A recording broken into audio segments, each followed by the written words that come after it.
Hello viewers, আসসালামু আলাইকুম। কেমন আছেন সবাই? আশা করি ভালো আছেন।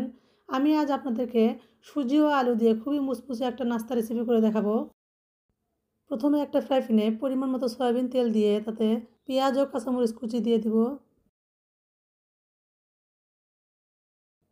তারপর এখানে দিয়ে দেবো স্বাদমতো লবণ, হলুদের গুঁড়া ও ধনিয়া গুঁড়া।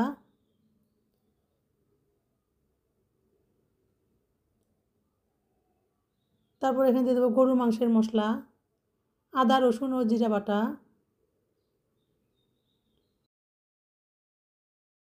এবার মশলাটা একটু হালকা ভেজে নিব।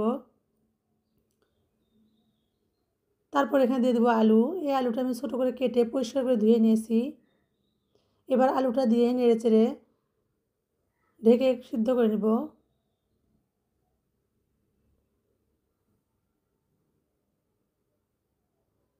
এই নাস্তাটা বানানো কিন্তু খুবই সহজ আর খেতে কিন্তু অসম্ভব মজা হয়। তো এভাবে আমি ঢেকে আলুটা সিদ্ধ করে নিব। তা আলুটা আমার সিদ্ধ হয়ে গেছে, এবার আলুটা একটু ভাজা ভাজা করে নিব। তারপর এখানে দিয়ে দেবো চিলি ফ্লেক্স, ধনিয়া পাতা কুচি। তারপর 2-1 মিনিট নেড়েচেড়ে আমি এটা চুলা থেকে নামিয়ে নিব।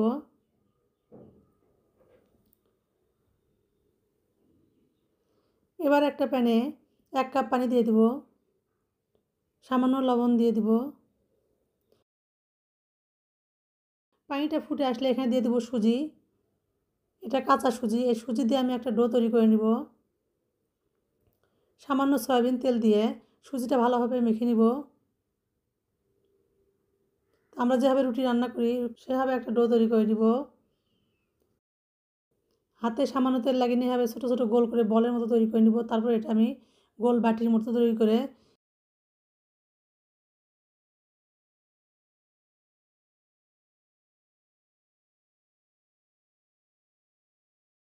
তো এভাবে হাত দিয়ে চেপে আমি নাস্তাগুলো তৈরি করে নিব।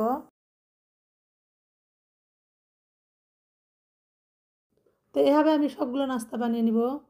তারপর একটা ফ্রাই প্যানে পরিমাণ মতো সয়াবিন তেল দিয়ে নাস্তাগুলো আমি সুন্দর করে ভেজে নিব। মাঝারি আঁচে মুচমুচে করে ভেজে নিব। এই নাস্তাটা এতটাই মজা হয় যে একবার খেলে বারবার খেতে মন চাইবে। আর এই উপরে সুজির প্রলেপটা এত মুচমুচে হয়, না বানিয়ে খেলে বুঝতে পারবেন না। তো আমার নাস্তাগুলো ভাজা হয়ে গেছে, এবার এগুলো আমি একটা বাটিতে উঠিয়ে নিব। দেখেই বুঝতে পারতেছেন কতটা সুন্দর হয়েছে ও লোভনীয় হয়েছে। খেতেও কিন্তু অসম্ভব মজা। আপনারা এভাবে একবার ট্রাই করে দেখবেন, আশা করি ভালো লাগবে। ভালো লাগলে পেজটি ফলো দিয়ে পাশে থাকবেন। আল্লাহ হাফেজ।